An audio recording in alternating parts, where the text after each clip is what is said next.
Allah, jika kalian mencintai Allah, maka fattabi'uni, ikuti saya, kata Rasulullah sallallahu alaihi wasallam.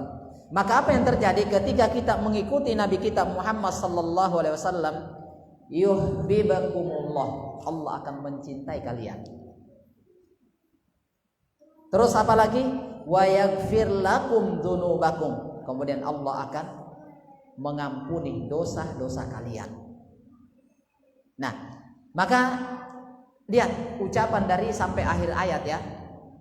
Dari Al-Imran ayat 31, apa yang diterangkan oleh Imam Ibnu Katsir rahimahullahu taala terkait dengan ayat ini.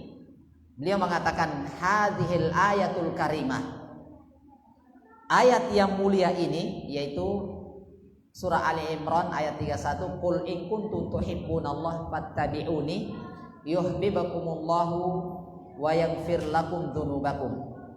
Maka ayat yang mulia ini adalah hakimiyatun, adalah merupakan hakim, hukum, ala kulli manidda'ah, bagi siapa saja yang mengaku mahabbat Allah, bagi siapa saja mengaku cinta kepada Allah.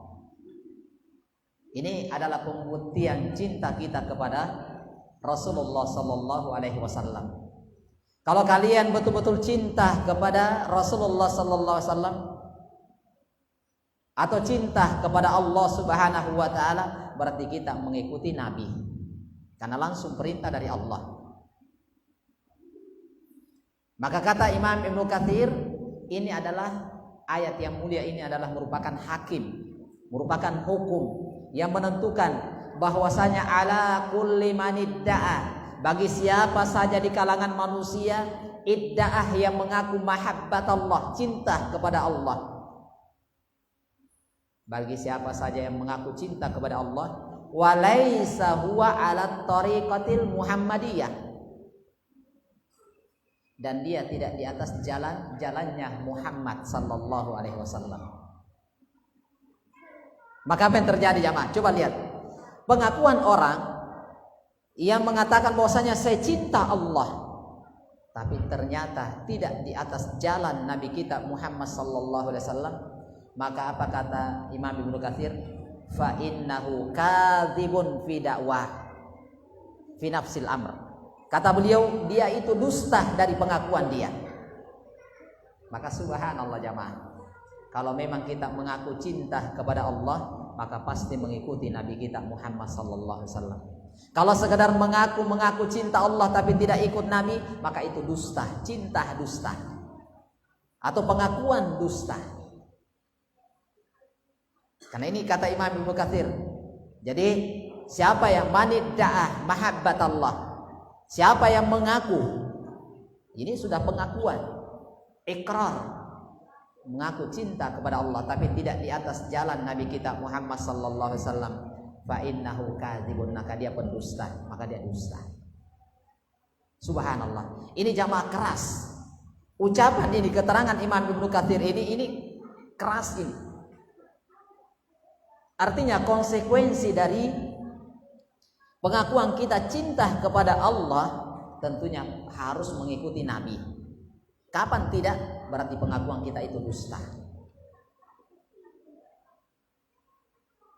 Nah, kemudian kata beliau, hatta yattabi'a, sampai dia mengikuti asyar al-muhammadiyah wad dinan nabawiyah, sampai dia mengikuti syariat Muhammad yang dibawa oleh Nabi Muhammad sallallahu alaihi wasallam dan agama kenabian, yaitu agama yang dibawa oleh Nabi kita Muhammad sallallahu alaihi wasallam, fi jami'i aqwalihi wa af'alihi. Ini dia mengikuti syariat agama yang dibawa oleh Nabi, baik dari ucapan beliau ataupun perbuatan-perbuatan Nabi kita Muhammad sallallahu alaihi wasallam. Ini ucapan Imam Ibnu Katsir. Kita lihat ucapan Hasan al-Basri. Qala al-Hasanu al-Basriyu wa ghairuhu, dan selainnya minas salaf, dari kalangan orang-orang terdahulu. Apa kata mereka? Za'ama qaumun, kaum menyangka, annahum yuhibbunallaha, mereka manusia, kaum, masyarakat mengaku cinta Allah. Fabtalahumullahu bihadhil ayat, kemudian Allah dia ingin menguji mereka dengan ayat dari surat Ali Imran ayat 31. Jadi masyarakat, manusia, mereka menyangka cinta Allah, maka Allah coba uji mereka. Apa ujiannya? Bihadhil ayat, dengan ayat ini. Qul in kuntum tuhibbunallah fattabi'uni. Nah itu. Faqala qul in kuntum tuhibbunallah fattabi'uni. Itu ujiannya. Itu ujiannya. Maka di sini jamaah jelas dari keterangan para ulama, bukti kecintaan kita kepada Allah tentunya mengikuti apa yang dilakukan oleh Nabi sallallahu alaihi wasallam, baik dari ucapan Nabi kita, dari perbuatan Nabi kita, bahkan ikrar Nabi artinya pengakuan, persetujuan dari Nabi. Dan apa yang ditinggalkan Nabi pun itu juga merupakan yang harus kita ikuti dari Nabi kita Muhammad sallallahu alaihi wasallam. Contoh jamaah, sesuatu yang ada sebabnya di zaman Nabi sallallahu alaihi wasallam tetapi Nabi tidak kerjakan, padahal bisa. Sesuatu yang ada di zaman Rasul, para sahabat Rasulullah sallallahu alaihi wasallam bisa dikerjakan tapi mereka tidak kerjakan, berarti itu ditinggalkan namanya. Apa itu contohnya jamaah? Saya bisa memberikan contoh. Sesuatu yang bisa dikerjakan oleh Nabi, bisa dikerjakan oleh sahabat-sahabat Nabi, tapi mereka tidak kerjakan, berarti ditinggalkan. Itu sunnahnya Nabi. Apa itu? Ada yang bisa memberikan contoh? Ya, nah, barakallahu fikum. Maulid. Maulid adalah merayakan kelahiran Nabi kita Muhammad sallallahu alaihi wasallam. Nabi yang lahir, kenapa dia tidak rayakan kelahirannya? Masa orang belakangan yang melahirkan merayakan, orang yang dilahirkan sendiri tidak merayakan? Para sahabat-sahabatnya tidak ada yang merayakan, masa kita yang merayakan? Padahal bisa. Kenapa tidak? Maka itu namanya adalah sunnah yang ditinggalkan. Maka kita tinggalkan, karena Nabi sendiri tidak mengerjakannya. Maka meninggalkannya itulah sunnah. Ini jamaah yang dimuliakan dan dirahmati oleh Allah Subhanahu wa taala. Maka di sini jamaah, bukti kecintaan kita kepada Allah tentunya dengan mengikuti Nabi kita Muhammad sallallahu alaihi wasallam. Dikuatkan lagi dari ayat surah Al-Hasr. Surat Al-Hasyr ayat 7. Qala Allah Ta'ala, Allah Subhanahu wa taala berfirman, "Wa ma atakumur rasulu fakhudhuhu."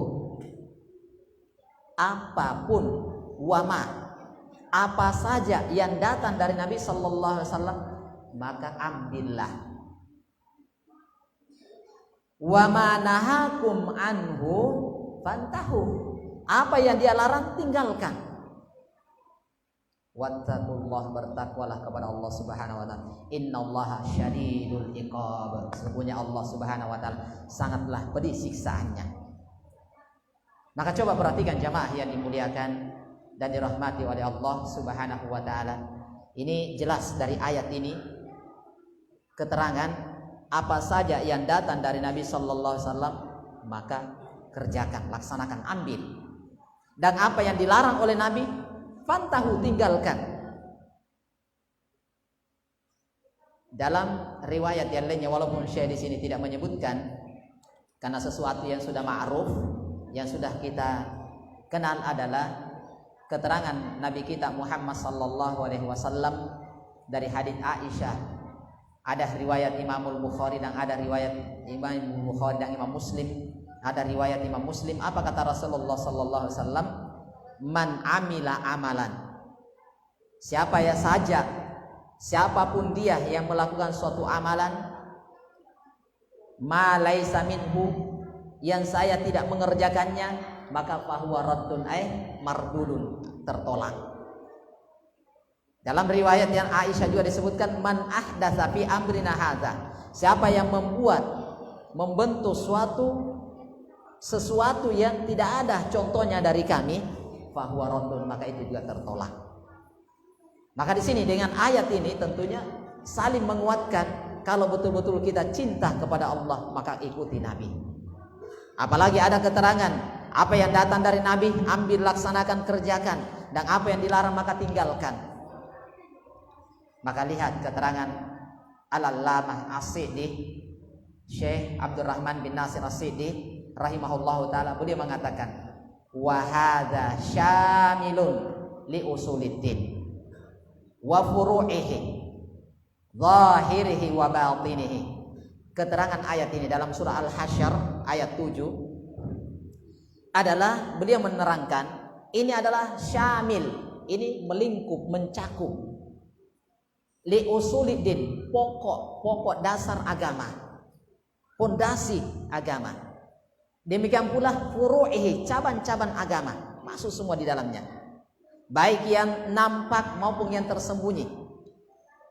Artinya wa anna ma jaa bihi rasuluhu yata'ayyanu 'alal ibadi al-akhdhu bihi wattiba'uhu. Kata Syekh Abdurrahman bin Nasir As-Siddi, anna ma jaa bihi rasuluhu sallallahu alaihi wasallam, apa yang dibawa. Nah, perhatikan di sini. Ma jaa bi artinya apa yang dibawa. Bahwasanya apa yang dibawa oleh Rasulullah sallallahu alaihi wasallam, maka yata'ayyanu 'alal abdi al-akhdhu bih, maka ini jelas bagi seorang hamba untuk mengambilnya, wattiba'uhu, dan mengikutinya. Bahkan kata beliau wala tahillu mukhalafatah, bisa juga wala tahillu mukhalafatuhu, tidak boleh menyelisihinya, tidak halal. Subhanallah. Kemudian disebutkan wa anna nassar Rasul sallallahu alaihi wasallam ala hukmi syai' ka hukmillahi ta'ala, ka nassillahi ta'ala. Artinya begini, apa yang dinaskan dari Rasulullah sallallahu alaihi wasallam tentang hukum sesuatu, maka sama ka nassillahi ta'ala, seperti itu penetapan Allah Subhanahu wa ta'ala. Apa yang Allah tetapkan itu sama dengan ketetapan Allah. Apa yang Allah perintahkan sama juga apa yang Rasulullah perintahkan, itulah yang Allah perintahkan. Apa yang Rasulullah SAW larang, maka itulah yang dilarang oleh Allah. Nah, ini kata beliau selanjutnya, la rukhsatan. Lihat di sini. Ini keterangannya dalam ilmu nahwu, kalau dikatakan la rukhsata, oh itu bahaya, itu kuat sekali jamaah. Artinya tidak ada sama sekali. Karena ini adalah la nafiyati lil jinsi, menafikan semua jenis. Tidak ada rukhsah sama sekali kepada li ahadin, kepada seseorang untuk tidak mengambil, untuk menyelisihinya, tidak ada. Bahkan kata beliau wala udzur lahu, tidak ada uzur. Kalau begitu harus. Dia keterangan Syekh Abdurrahman bin Nasir As-Siddi, la rukhsata li ahadin wala udzuralah, tidak ada udzur fi tarkihi, untuk meninggalkannya. Kalau Nabi sudah tetapkan, tidak ada udzur untuk meninggalkannya. Kemudian kata beliau wala yajuzu, tidak boleh taqdimu qauli ahadin ala qaulihi, tidak boleh kita mendahulukan ucapan seseorang di atas ucapan Nabi kita Muhammad sallallahu alaihi wasallam. Sehingga dalam hadis jamaah begini, yushiku ayyaqa al-hijaratu minas sama, hampir-hampir jatuh batu dari langit. Qala Rasulullah sallallahu alaihi wasallam wa qala Abu Bakar wa Umar, hampir-hampir turun jatuh batu dari langit. Rasulullah sallallahu alaihi wasallam mengatakan begini-begini, kamu mengatakan Abu Bakar dan Umar mengatakan begini. Subhanallah jamaah. Ini bentuk dari bentuk ancaman. Hampir-hampir turun batu, jatuh batu dari langit. Kenapa? Rasulullah mengatakan A, kamu mengatakan Muhammad, kamu mengatakan Abu Bakar dan Umar mengatakan B. Perhatikan di sini jamaah. Ini ucapan yang luar biasa. Manusia nomor 2 setelah Rasulullah adalah Abu Bakar, disusul Umar. Perhatikan jamaah. Manusia nomor 2, nomor 3 saja. Ketika Rasulullah mengatakan A, kita ambil ucapan orang nomor 2 dan nomor 3, dia mengatakan B, hampir-hampir jatuh batu dari langit. Kira-kira bagaimana kalau kita, Rasulullah mengatakan begini, maka guru kita mengatakan begini, ya mana yang kita terima jamaah? Apalagi manusia seperti kita. Maka hati-hati jamaah di sini. Ini jamaah yang dimuliakan dan dirahmati oleh Allah Subhanahu wa ta'ala, sehingga ada ancaman disebutkan dalam ayat surah An-Nisa ayat 115. Perhatikan di sini, ini keterangannya. Kata beliau, bagi siapa yang menyelisihi perintah dan melanggar larangan dari Nabi kita sallallahu alaihi wasallam, lihat, wa may yushaqiqir rasula, siapa yang menentang Rasul, mim ba'di ma tabayyana lahul huda, setelah jelas bagi dia petunjuk. Lihat, perhatikan ayat ini. Wa may yushaqiqir rasulah mim ba'di ma tabayyana lahul huda.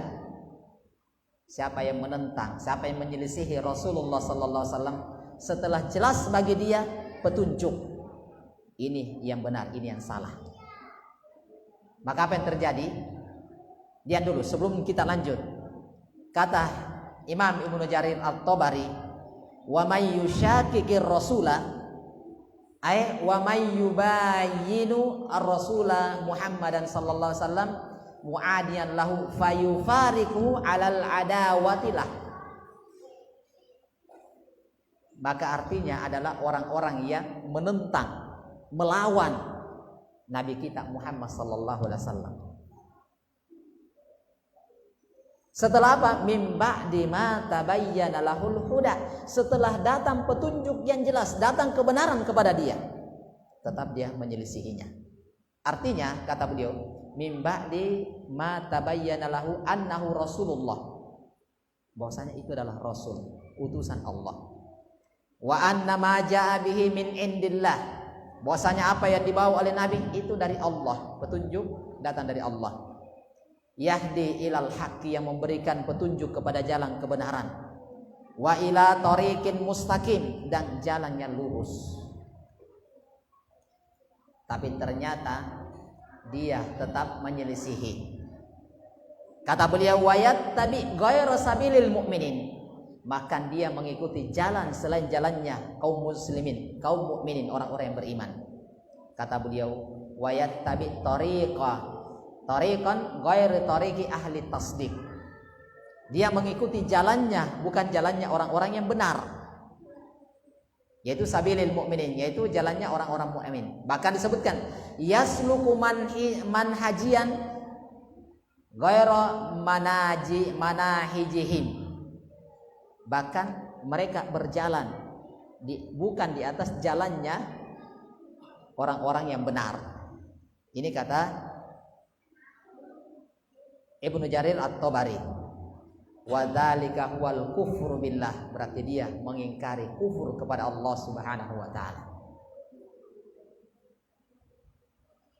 Karena kenapa? Li'annal kufra billahi wa rasulihi adalah ghairu sabilil mu'minin, karena kufur kepada Allah dan Rasulnya itu adalah bukan jalannya orang-orang yang beriman. Wa ghairi manhajihim, bukan juga manhajnya mereka, bukan juga pemahaman mereka, bukan juga metodenya mereka. Maka apa yang terjadi? Perhatikan di sini jamaah. Ini ayat luar biasa ini. Wa may yushaqiqir rasula mim ba'di ma tabayyana lahul huda wa yattabi' ghayra sabilil mu'minin. Sudah datang petunjuk, sudah datang kebenaran, tetapi dia masih memilih jalan yang lainnya. Maka apa yang terjadi? Kata Allah Subhanahu wa taala, nuwallihi ma tawalla, maka kami akan jadikan dia berpaling kemana dia berpaling. Nah, terkadang muncul begini jamaah, Terkadang kita mengatakan begini, ketika kita lihat orang-orang yang berjalan di atas jalan selain jalan Rasulullah sallallahu alaihi wasallam, sebagaimana yang dibawa oleh Rasulullah sallallahu alaihi wasallam, kenapa kok berhasil?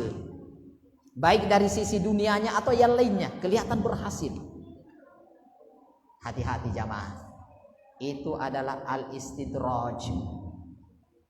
Idza ra'aita, apabila engkau melihat sesuatu yang dia tidak berjalan di atas jalannya Nabi kita Muhammad sallallahu alaihi wasallam, tapi dia berhasil, fa'lam, ketahuilah, annahu istidrajun, ketahuilah itu adalah istidraj, bentuk perlalaian supaya dia semakin lalai, semakin jauh.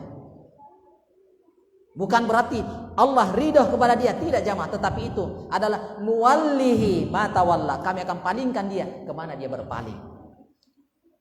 Maka hati-hati di sini jamaah. Terkadang kita merasa aman, merasa nyaman, kita menyelisihi ajaran-ajaran apa yang diajarkan oleh Nabi sallallahu alaihi wasallam, ternyata apa yang terjadi? Allah akan palingkan kita, mengarahkan kita semakin jauh dan semakin jauh dari apa yang diajarkan oleh Nabi. Itu makna yang disebutkan oleh beliau. Kemudian setelah itu apa yang terjadi jamaah? Wa nuslihi jahannam. Jadi sebutkan nuwallihi ma tawalla. Kemudian wa nuslihi jahannam, ja'alahu sola'an nari jahannam. Maka kami akan arahkan dia masuk ke dalam neraka jahannam. Naudzubillahi min dzalik. Yakni nuhrikuhu biha, kami akan membakar dia dengan neraka jahannam. Ini keterangan dari Ibnu Jarir At-Tabari rahimahullahu taala. Kemudian disebutkan itulah wasaat masira, itulah sejelek-jeleknya jalan. Maka dari sini jamaah yang dimuliakan oleh Allah Subhanahu wa taala, dari keterangan ini menjelaskan kepada kita kalau begitu harus belajar dan belajar jamaah. Terus dan terus belajar. Karena kalau kita lihat dari keterangan-keterangan ini, terkadang ada yang Nabi sallallahu alaihi wasallam ajarkan, ada yang Nabi sallallahu alaihi wasallam perintahkan kepada kita, ternyata apa yang terjadi? Kita berpaling dari dia, maka Allah akan palingkan kita. Dan kita tidak tahu jamaah. Kalau tidak belajar, bagaimana mungkin kita tahu ini sunnahnya Nabi, ini ajarannya Nabi, ini yang dilarang. Bagaimana mungkin bisa kita tahu kalau tidak belajar jamaah? Apalagi kalau belajarnya hanya satu kali satu pekan. Sedangkan tiap malam, tiap hari saja kita belajar, belum tentu bisa menguasai, apalagi hanya satu kali satu pekan. Maka jamaah yang dimuliakan dan dirahmati oleh Allah Subhanahu wa ta'ala, hendaknya kita menjadikan belajar itu adalah bukan kebutuhan tambahan, bukan kebutuhan sekunder, tetapi hendaknya belajar agama mari kita jadikan adalah sebagai kebutuhan primer kita, kebutuhan pokok kita. Kenapa jamaah? Imam Ahmad rahimahullahu ta'ala mengatakan, an-nasu yahtajuna ilal ilm, manusia itu butuh terhadap ilmu. Atau disebutkan sebelumnya, an-nasu yahtajuna ilat ta'ami wasyarab, manusia itu butuh terhadap makan dan minum, marratan aw marratain, bisa sekali, bisa 2 kali, paling banyak 3 kali. Kita butuhkan makanan dalam 1 hari 1 malam. Akan tetapi wan nas yahtajuna ilal ilm, adapun kebutuhan manusia terhadap ilmu agama kal adadil anfas, seperti hitungan keluar masuknya napas-napas kita. Oh, ini luar biasa jamaah, keterangan dari Imam Ahmad rahimahullahu taala. Kebutuhan kita terhadap ilmu agama luar biasa. Ini jamaah yang dimuliakan dan dirahmati oleh Allah Subhanahu wa ta'ala, wallahu ta'ala alam bissawab. Maka selesai dari keterangan beliau ini adalah hal yang berkaitan dengan yang diterangkan oleh beliau adalah tauhidul mutaba'ah. Sehingga dikatakan adalah tauhid mutaba'ah, tauhid pengikutan kepada Nabi kita Muhammad sallallahu alaihi wasallam. Bukti kecintaan kita kepada Allah, ikuti Nabi. Apa yang diperintahkan laksanakan, apa yang dilarang tinggalkan. Apa yang Nabi tinggalkan, kita tinggalkan. Itu jamaah yang dimuliakan dan dirahmati oleh Allah Subhanahu wa taala. Saya kira itu mungkin yang penting yang perlu kita perhatikan. Kemudian kita berpindah terkait dengan aqsamu as-sunnati arba'atun. Pembagian sunnah. Biasanya kita itu sering mendengar kata sunnah. Mendengar as-sunnah, apa itu as-sunnah? Nah, perhatikan ini. Sekarang ini ya, kata Syekh di sini, ini selesai. Beliau mengatakan aqsamu as-sunnah arba'ah. Pembagian sunnah itu ada 4. Nah, sebelum kita lanjut, yang tentunya yang paling pertama kita tahu adalah apa itu sunnah. Apa itu as-sunnah?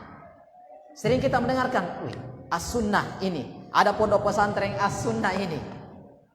Apa sih itu as-sunnah?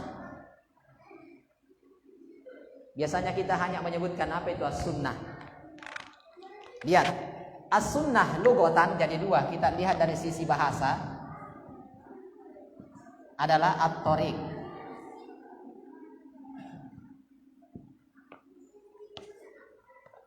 Secara bahasa namanya sunnah adalah jalan, thariqah. Itu sunnah. Secara bahasa adalah at-thariqah. Ini saya tidak harokat ya, karena sudah pada pintar bahasa Arab ya. Kalau panjang-panjang begini garisnya berarti 2 titiknya. At-tariqah ini nih, at-tariqatu. Jadi dia panjang-panjang begini. Karena kalau mau ditulis begini lama sekali. Ini at-tariqah. Jadi daripada ditulis begini, kan begitu. Lebih bagus begini saja selesai. Jadi ini as-sunnah lugatan. As-sunnah menurut bahasa adalah at-tariqah, jalan. Itulah sunnah. Jadi ketika kita mengatakan as-sunnah berarti itu jalan. Itu yang diterangkan oleh Asy-Syaikh. Seperti disebutkan dalam hadits Abi Sa'id Al-Khudri, dalam hadits yang panjang ya, kalau di sini dipotong. Rasulullah mengatakan, latar kabunna sanana man kana qablakum. Latar kabunna, sungguh benar-benar, ada la taukid, ada nun taukid. Sudah sungguh, sudah benar-benar. Sungguh benar-benar kalian akan mengikuti jalan-jalannya orang-orang terdahulu. Latar kabunna sanana man kana qablakum. Kan kalian ikuti jalan-jalan sebelum kalian, Yahudi dan Nasara. Kita akan ikuti dari umat Islam. Sehingga jangan heran jamaah, ketika sekarang ada laki-laki pakai anting-anting. Bahkan disebutkan hatta law salaka juhradobbin, seandainya dia masuk ke lubang biawak yang kecil, maka la salaktum, kalian akan ikut. Itu sudah disebutkan oleh Nabi sallallahu alaihi wasallam. Itu dibahas. Sehingga jangan heran sekarang kok mengikuti gaya-gaya mereka. Itu sudah biasa. Karena memang sudah disebutkan oleh Nabi. Nah, itulah as-sunnah secara bahasa adalah at-tariqah, adalah jalan. Terus menurut syariat apa? Nah, ini menurut syariat. Syar'an. Kata Syekh di sini saya bacakan, wa fi syar', dalam menurut istilah syariat, sunnah adalah wa qaulun Nabi sallallahu alaihi wasallam, ucapan Nabi. Terus wa fi'luhu, perbuatan Nabi. Wa iqraruhu, dan pengakuan. Ada kejadian yang terjadi, Nabi lihat, Nabi saksikan, tapi tidak diingkari, dibiarkan. Berarti itu namanya iqrar. Yang keempat adalah, kata beliau, yang keempat yang dikatakan sunnah adalah watarkuhu, dan apa yang Nabi tinggalkan. Nah, lihat. Sunnah menurut syariat, syar'an, menurut syariat adalah huwa qaulu an-nabi sallallahu alaihi wasallam.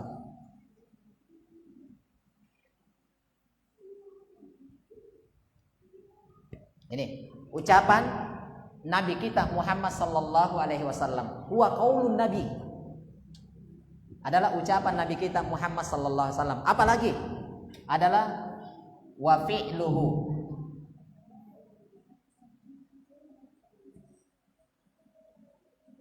Perbuatannya. Apalagi wa iqraruhu.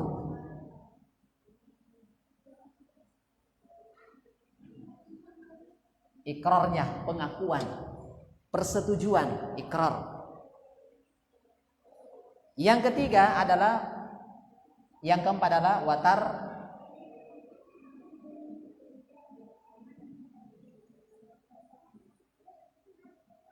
watarkuhu, dan apa yang ditinggalkan. Nah, itulah yang namanya sunnah.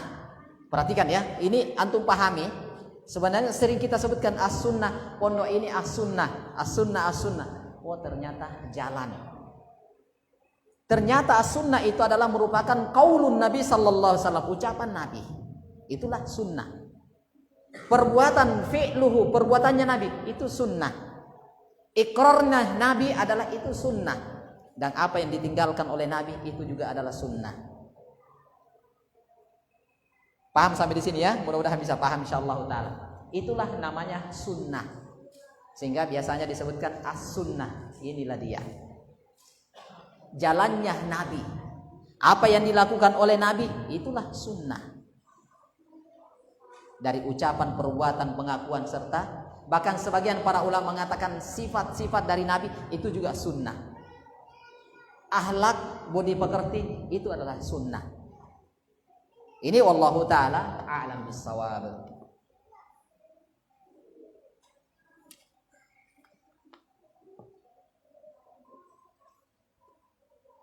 Inilah yang diterangkan oleh para ulama rahimahullahu ta'ala. Lihat ya, lihat, perhatikan di sini.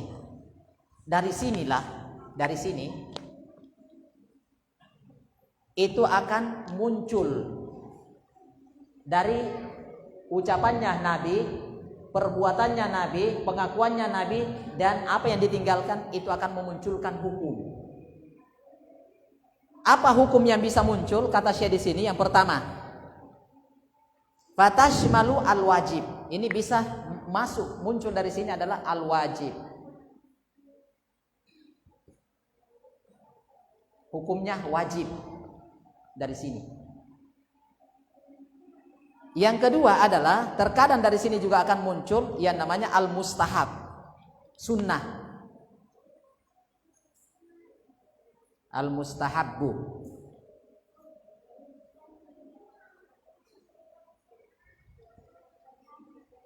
Inilah yang disebutkan biasanya kalau dikerjakan dapat pahala, kalau ditinggalkan tidak apa-apa. Ini dia, bukan yang di situ. Yang ini, hukum yang muncul dari sini. Sehingga orang mengatakan terkadang sunnah itu kalau dikerjakan dapat pahala, kalau ditinggalkan tidak apa-apa. Ini dia, bukan yang ini. Kalau yang sini bisa wajib, bisa sunnah, dan selanjutnya adalah bisa muharram, bisa haram.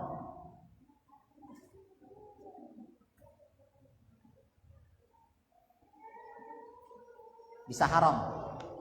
Dari sini bisa. Yang keempat adalah al-makruh.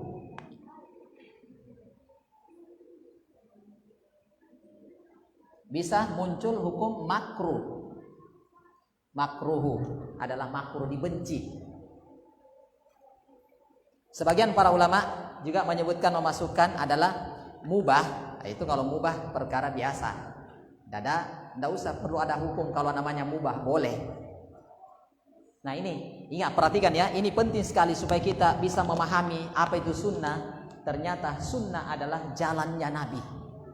dari ucapan, perbuatan, pengakuan serta apa yang ditinggalkan, itulah sunnah.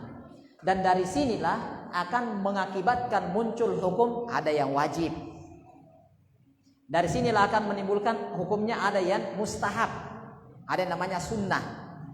Dikerjakan dapat pahala, ditinggalkan tidak apa-apa. Kalau ini dikerjakan dapat pahala, ditinggalkan dosa ini. Kalau muharram ditinggalkan dapat pahala, dikerjakan dosa. Kalau makruh ditinggalkan dapat pahala, dikerjakan dibenci, bisa mengarah ke perkara dosa. Nah, ini dia.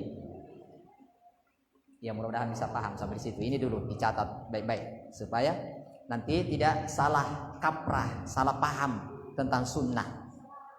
Ini jamaah yang dimuliakan dan dirahmati oleh Allah Subhanahu wa ta'ala.